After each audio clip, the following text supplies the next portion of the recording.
எத்தனையோ செடிகள் இருந்தாலும் நம்ம காலுக்கு கீழே வளரக்கூடிய ஒரு குட்டி செடி பாருங்க, எத்தனையோ செடிகள் இருக்குது, பெரிய பெரிய செடிகள் இருக்குது. இதையெல்லாம் தாண்டி நம்ம எங்கே போகிறோன்னா இந்த புல்லை விலக்கி உள்ளே போய் ஒரு விஷயத்தை பறிக்கிறோம்.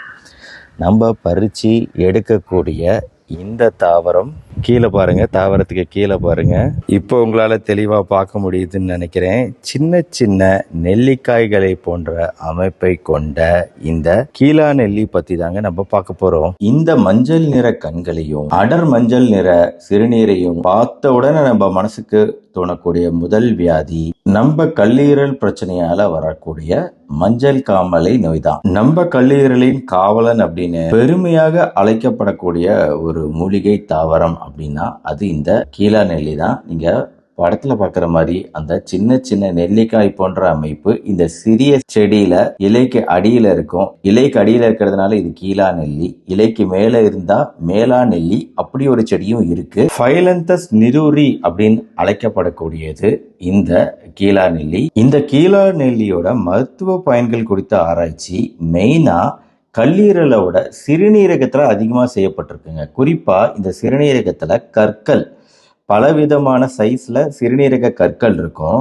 இந்த சிறுநீரக கற்கள் 10 மில்லிமீட்டருக்கு குறைவா இருந்துச்சு அப்படின்னா அது உடைபடுவதற்கான சாத்தியக்கூறுகள் அப்படிங்கிறது, கரைஞ்சி வெளியே வருவதற்கான சாத்தியக்கூறுகள் அப்படிங்கிறது இந்த ஃபைலாந்திரஸ் நிரூரி சாப்பிடுவதன் மூலமாக சான்சஸ் அதிகமாகுது. கிட்னி கற்கள், அதாவது சாங்கா பீட்ரா அப்படின்னு அழைக்கப்படக்கூடியது லோக்கல் ஸ்லாங்ல 56 மக்கள்ல 2018 நடத்தப்பட்ட ஒரு கிளினிக்கல் ஸ்டடி. அதாவது நிறைய ஆராய்ச்சிகள் இருக்குங்க. ஆனா இந்த ஆராய்ச்சி மெட்டா அனாலிசிஸ் சொல்றோம். 2020 வந்த ஸ்டடி இது.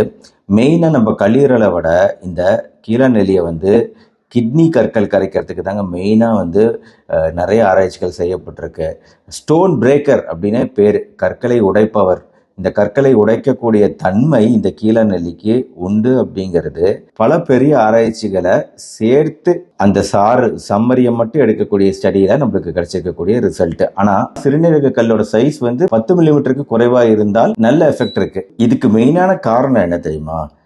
கிட்னி கற்கள் பொறுத்த வரைக்கும் கால்சியம் ஆக்சிலேட்டு நம்பர் 1ன்னு சொல்லுவோம். Calcium phosphate, uric acid stones.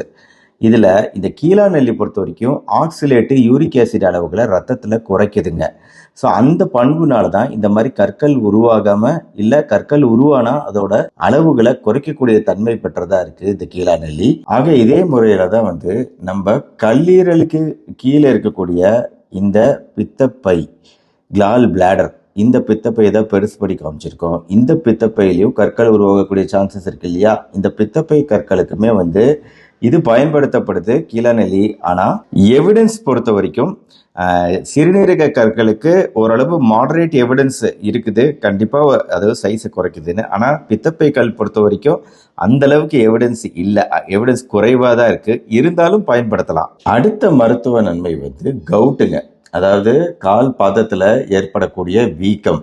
இந்த வீக்கம், வலி, குறிப்பா அந்த பெருவிரல், கட்டை விரலுக்கு பின்னாடி வருது பாத்தீங்களா?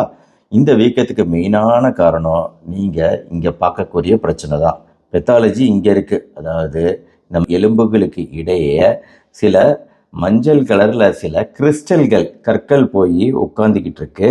அதனாலதான் உங்களுக்கு இந்த வீக்கம் ஏற்பட்டிருக்கு. இந்த கிறிஸ்டல்கள், மஞ்சள் நிற கிறிஸ்டல்கள் என்னது அப்படின்னா அதுதான் யூரிக் ஆசிட். நான் ஏற்கனவே சொன்னேன், சிறுநீரக கற்களோட சைஸை குறைக்கிறதுக்கு கீழா நெல்லி பயன்படுதுன்னு. எதனால? யூரிக் ஆசிட் ஆக்சிலேட்டை குறைக்கிறதுனால. அதே மாதிரி கவுட்லயும் யூரிக் ஆசிட் தான் அதிகம். அப்போ கவுட் பிரச்சனை இருக்கவங்களுமே இந்த யூரிக் ஆசிட் அளவுகளை குறைக்கிறதுக்கு கீழா நெல்லியா அவங்க உணவு முறையில சேர்த்துக்கலாம். அடுத்து 4வது மஞ்சள் காமாலைங்க. அதாவது ஹெப்படைட்டிஸ் பினால வரக்கூடிய ஒரு கொடுமையான வைரஸ்னால வரக்கூடிய மஞ்சள் காமாலை பொறுத்த வரைக்கும், அதாவது இந்த வீடியோவை எப்படி ஆரம்பிச்சேன்? மஞ்சள் காமாலையை வச்சு ஆரம்பிச்சேன். ஆனா எவிடன்ஸ் வைஸ் பார்த்தீங்கன்னா நம்பர் 1 எவிடன்ஸ் கற்கள், சிறுநீரக கற்கள். நம்பர் 2 பித்தப்பை கற்கள். நம்பர் 3 கவுட்டு. 4வதா தாங்க வருது. இன்ஃபேக்ட் நிறைய ஆராய்ச்சிகள்ல இந்த மஞ்சள் காமாலை குணமாகறதுக்கும் கீழா நெல்லிக்கும் பெரிய அளவுல தொடர்பு இருக்கிறதா தெரியலீங்க. உங்களை எல்லாம் டிசப்பாயிண்ட் பண்ணதுக்கு என்ன மன்னிச்சிருங்க. பட் இதுதான் வந்து அறிவியல் பூர்வமாக நம்ம பார்க்கக்கூடிய விஷயம். இருந்தாலுமே இதை சாப்பிட வேணாம் நான் சொல்ல கிடையாது. தாராளமாக சாப்பிடுங்க. கீழாநெல்லி சாறு சாப்பிடலாம். எப்படி சாப்பிடலாங்கிறத அடுத்து சொல்கிறேன். பட் நம்மளோட ரிசர்ச் எவிடன்ஸ் பொறுத்த வரைக்கும் எது இதில் ரொம்ப யூஸ் ஆகும் அப்படிங்கிறத நான் இங்கே சொல்லிக்கிட்டு இருக்கேன். எது இதில் ஓரளவுக்கு தான் யூஸ் ஆகும் அப்படிங்கிறது இங்கே நான் சொல்லிக்கிட்டு இருக்கேன். அதனால நம்ம மஞ்சள் காமாலையிலிருந்து முக்கியமாக ஹெப்படைட்டிஸ் பி போன்ற கொடிய வைரஸ் நோய்கள்லேருந்து நம்மளை பாதுகாத்துக்கணும்னா அதுக்கு மஞ்சள் காமாலைக்கு உண்டான ஹெப்படைட்டிஸ் பி தடுப்பூசி இருக்கு. அந்த தடுப்பூசி நம்மளை பாதுகாக்கும் ஹெப்படைட்டிஸ் பி வைரஸ்ல இருந்து. பொதுவாக கீழாநெல்லி பொறுத்த வரைக்குங்க இனிப்பு, புளிப்பு, கைப்பு, உப்பு, கார்ப்பு, துவர்ப்பு அப்படின்னு அறுசுவைகள் இருக்கு இல்லையா? அந்த அறுசுவைகளில் 4 சுவை கைப்பு, அதாவது கசப்பு, துவர்ப்பு, இனிப்பு, புளிப்பு, இந்த 4 சுவைகளின் அற்புத கலவை இந்த கீழாநெல்லி. கீழாநெல்லி பொறுத்த வரைக்கும் எப்படி சாப்பிடலாம் அப்படின்னா, நாம் வந்து கொஞ்சம் கீழாநெல்லி, சீரகம், அப்புறம் அதை தயிரில் எடுத்து இந்த தயிர் மிக்ஸ் பண்ணி அதை வந்து நல்லா மிக்சியில் ஒரு வாட்டி ஒரு சுற்று விட்டு எடுத்திங்கன்னா கீழாநெல்லி மோராக மாறிடுதுங்க. இந்த கீழாநெல்லி மோர் அப்படிங்கிறது நம்ம வெயில் காலத்துலேயும் குடிக்கக்கூடிய முக்கியமான விஷயம். நம்மளுக்கு எப்பவுமே வெயில் காலம் தானே முக்கால்வாசி நேரம். அதனால் வெயில் நேரத்துலலாம் இதை குடிக்கிறோம் அப்படின்னா இது வந்து சிறுநீரக கற்களை கரைக்கக்கூடியது அப்படின்னு சொன்னேன் இல்லையா? அந்த வகையில் இது என்ன பண்ணுதுன்னு கேட்டிங்கன்னா நம்மளுக்கு சிறுநீர் எளிமையாக போகிறதுக்கு உதவுது. சிறுநீர் எரிச்சல் குறையுது. ஈவன் கண் எரிச்சல் போன்ற விஷயங்கள் கூட குறையும். ஏன்னா இயற்கையாகவே ஒரு விதமான குளிர்ச்சி தன்மை தரும் இந்த மூலிகை, இந்த கீழாநெல்லி அப்படிங்கிறது. அதனால் சிம்பிளாக ஒரு கீழாநெல்லி மோராக நம்ம உடம்புக்கு சேர்த்துக்கிறது, நல்லா கழுவிட்டு சீரகம் சேர்த்து தயிரில் சேர்த்து மோராக சேர்த்துக்கிறது அப்படிங்கிறது ரொம்ப சிம்பிளான ஒரு டிஷ்ஷுங்க. இன்னொன்று, சில பேருக்கு பசியே எடுக்காதுங்க.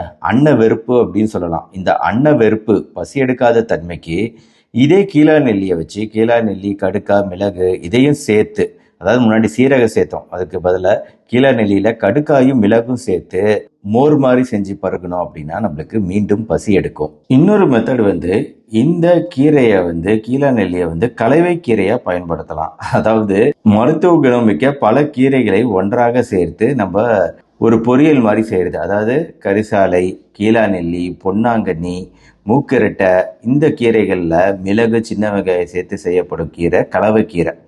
இது வந்து பல விஷயங்களுக்கு நல்லது. ஜீரணம் சம்பந்தப்பட்ட பிரச்சனைகள், சரும நோய்கள், பல விஷயங்களுக்கு இது நல்லதுங்க. கலவைக்கீரை ட்ரை பண்ணி பாருங்க. ஆக நான் சொன்ன மாதிரி உணவு முறையாக இந்த கீழாநெல்லியை மோராகவோ, 2 வகையான மோராகவோ, இல்லைனா வந்து இப்போ நான் சொன்ன கலவைக்கீரை முறையிலையோ பயன்படுத்தி அதோட நன்மைகளை பூரணமாக எல்லாரும் பெறணும் அப்படிங்கிறது தான் என்னோட ஆசை. மருந்து மாத்திரைகள்லாம் கடைசி, எப்பவுமே உணவு தான் பிரதானம், அதற்கடுத்து உடற்பயிற்சி. இந்த வீடியோ உங்களுக்கு பிடிச்சிருச்சுன்னா கண்டிப்பாக லைக் பண்ணுங்கள், மறந்துடாதீங்க. உங்கள் ஃப்ரெண்ட்ஸ் ரிலேட்டிவ்ஸ்க்கு ஷேர் பண்ண மறக்காதீங்க. நம்ம சேனல் இது வரைக்கும் சப்ஸ்கிரைப் பண்ணலாம், சப்ஸ்கிரைப் பண்ணவும் மறக்காதீங்க. மறுபடியும் நாளைக்கு பார்ப்போம். நன்றி, வணக்கம்.